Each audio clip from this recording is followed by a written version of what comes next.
That is true, and I don't know, but the quantities were quite awe-inspiring.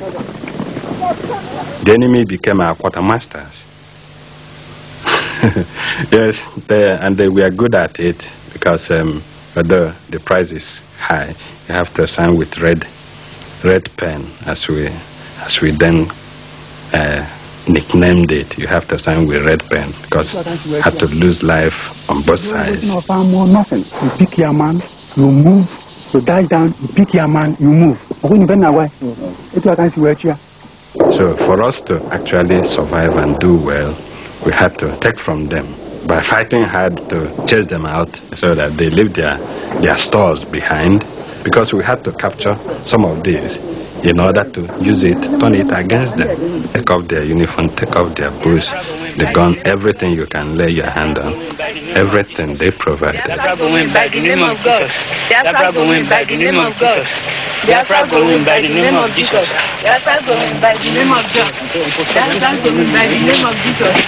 Biafra go win by the name of God. The war was actually the war between David and Goliath. The sheer number of the Nigerian soldiers with every equipment you can think of was daunting.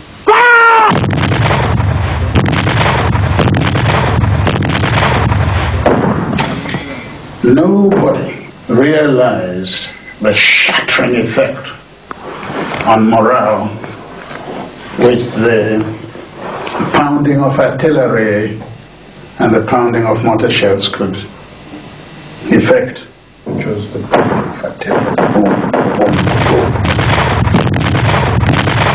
In 3 months of war, federal forces took 2/3 of Biafra's territory, and in the 4th month, armored columns marched through the Biafran capital, Enugu, reducing Biafra to a thin sliver of land.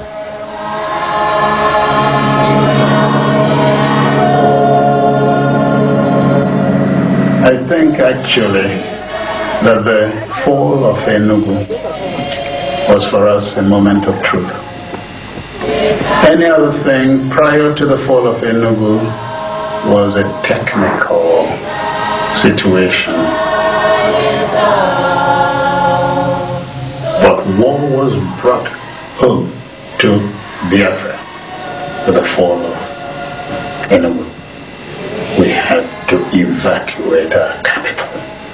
The Nigerian government had assumed that Biafra would fall with its capital. But the Biafran people, convinced that they would be massacred, retreated into their ever-shrinking country. For 2 years, Biafra became a vast refugee camp.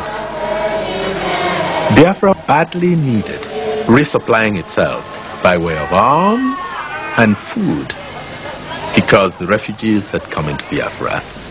There were more mouths to feed, and because of the war, the population was very mobile. And so it was necessary to get the message of the people in Biafra suffering, the mobility of the public, the air raids, the deaths, the genocides to the outside world. The helping arm of a comrade. Get back quickly! It was extremely difficult. I think it would have been difficult for anybody to see these lads, and there were many of them lads, 14, 15, 16, 17 years old, in rags, barefoot, not to have been looked upon them with considerable affection. They suffered horribly. They took terrible wounds. Broadly speaking, and I've seen them, they showed extreme stoicism. I will not die. I will not die of the vandal bullet. I was 29 years old then. I'd been in journalism for 10 years, and I'd covered some fairly good stories in Europe, in Paris, the assassination attempts on Charles de Gaulle, in East Germany, various fairly high-profile stories, but I had never actually, A, been in Africa, in what one call Black Africa, and I'd never been in a real war. After 6 months, the war still hadn't been concluded in Nigeria's favor, and I went back to Broadcasting House and suggested we should have a second look. And I was told quite bluntly then that it is not our policy to cover this war. This was a period when the Vietnam War was front-page headlines almost every day, regarded broadly as an American cock-up. And this particularly British cock-up in Nigeria was not going to be covered. I smelt news management. I don't like news management. So I made a private vow to myself, you may gentleman not be covering it. I'm going to cover it. So I quit and flew out there and stayed there for well, really most of the next 2 years. Biafra welcomed the foreign press because it knew that these were the people who were supposed to help disseminate Biafran propaganda. And so, even though Biafra had just one telex line to the outside world, and it was very much in demand by everybody, Frederick Forsyth was given access to this telex line. He was given a Volkswagen car, which was a rare thing in Biafra. He was given petrol vouchers by Ojukwu. This enhanced his work, and Frederick Forsyth became very, very useful as a friend of Biafra. I followed the Biafran army very closely on a number of occasions.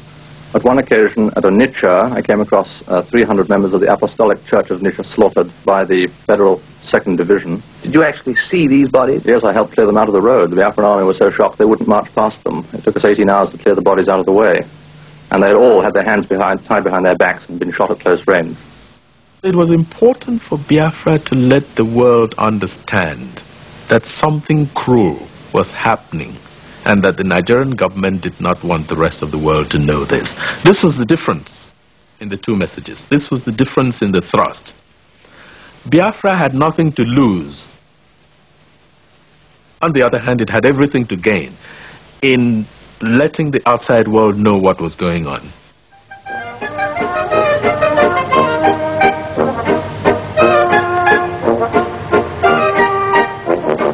Part of Biafra's propaganda machine was a private PR company called Mark Press, run by a marvelous American called William Bernhardt.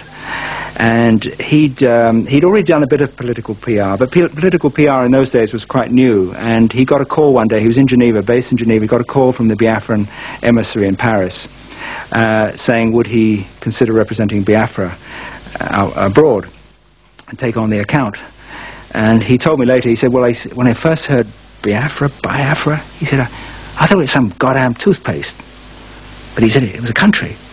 So anyway, he took the account and he did a marvelous job. And one of his main preoccupations was to get journalists in to Biafra without as little hassle as possible, get them in, make sure the telex worked, make sure the film got out, and then make them happy.